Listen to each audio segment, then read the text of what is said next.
La reprise totale de la vie normale fait un peu peur quand même, je trouve. Salut. Ciao. Révélateur de bonne Bonne humeur, soirée. Bonne soirée. cache pas ta joie. Ciao. C'est trop tôt d'abord, je pense, pour mesurer, parce que c'est un impact qui aura peut-être, il y a des gens qui réaliseront aussi peut-être ou réagiront dans quelques mois, enfin, tu vois.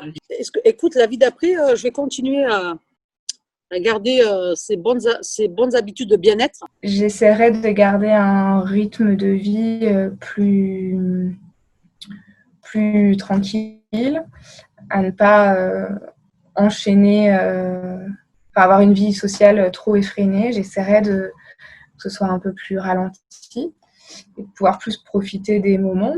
En tout cas, les moments qu'on passera avec eux, moi, je sais que je vais vraiment essayer et je travaille dessus parce que c'est pas évident, hein, mais quand je suis avec eux, d'être avec eux. Enfin, tu vas continuer ta chaîne maintenant qu'on n'est plus confiné? Ouais.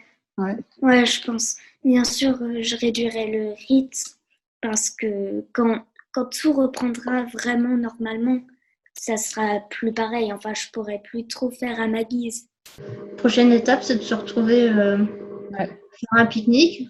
Je propose de mettre un chapeau avec une frite, comme ça on a bien les distances de sécurité.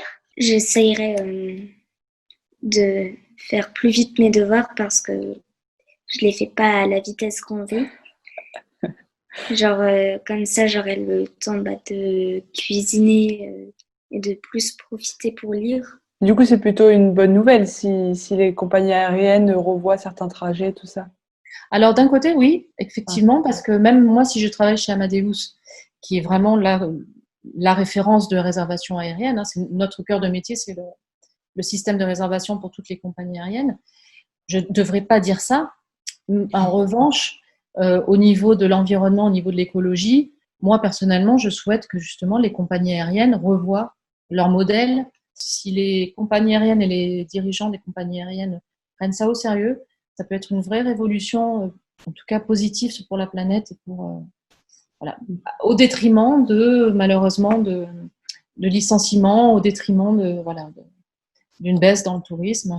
Parce que du coup, le fait de moins consommer, de moins prendre la voiture, de moins prendre les transports, de moins prendre l'avion, on a bien vu que ça avait fait un bien fou à la planète. Mais ensuite, quand tu entends le ministre de l'économie qui dit il va falloir plus consommer, en fait, tu es là, non, en fait, il va pas falloir plus consommer. Ce qu'il faut, c'est consommer mieux. Enfin, on devrait consommer français, faire plus attention d'où ça vient, de ce qu'on achète, acheter moins, mais acheter mieux. Moi, je pensais que les gens allaient réfléchir sur cette notion de consommation.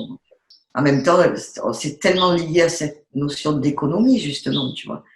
Je comprends la difficulté de dire, si on réouvre, les gens reconsomment. S'ils reconsomment, on est dans ce même poids. Et en même temps, si personne plus ne consomme, tu as tout un pan de gens qui ne peuvent plus vivre. Enfin, c'est compliqué, hein.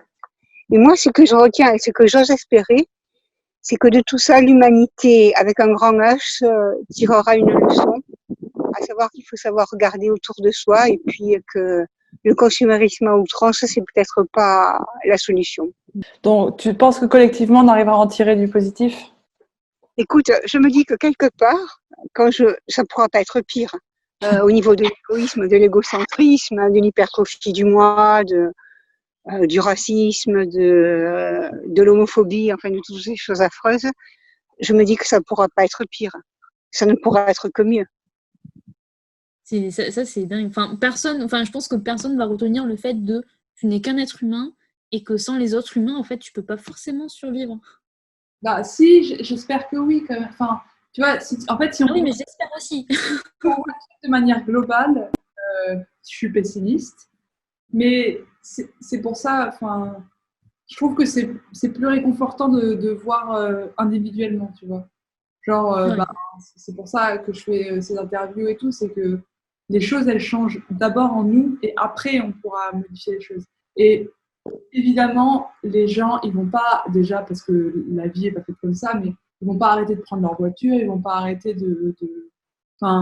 toutes ces choses-là, elles vont continuer à perdurer. Et dès que les avions vont reprendre, les gens vont reprendre l'avion, ils vont prendre l'avion alors qu'ils pourraient prendre le train parce que c'est moins cher et même s'il y a des gens qui sont sous-payés, ils n'en ont rien à foutre parce que c'est moins cher et c'est comme ça.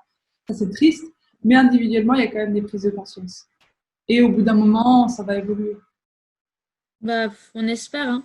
Elle dit donc, ça faisait vachement intervention institut d'engagement, ça. Attends, mais j'avais noté une phrase. Attends. Je l'ai enregistrée, c'est une phrase de Platon. Attends, tu vois pas, je te la lis. Bah non. Avant de songer à réformer le monde, à faire des révolutions, à méditer de nouvelles constitutions, à établir un ordre nouveau, descendez dans votre cœur, faites-y régner l'ordre, l'harmonie, la paix. Ensuite seulement, cherchez autour de vous des âmes qui vous ressembleront et passez à l'action. On y va. Main dans la main, toujours et encore. Avec main dans la main, mais en se lavant les mains. Tout à fait, absolument. Absolument. Le confifi, le confifi, hey, le confifi. Le bilan du confinement positif fait par Alice, cache pas ta joie. Le bilan du confinement positif. Le confifi positif.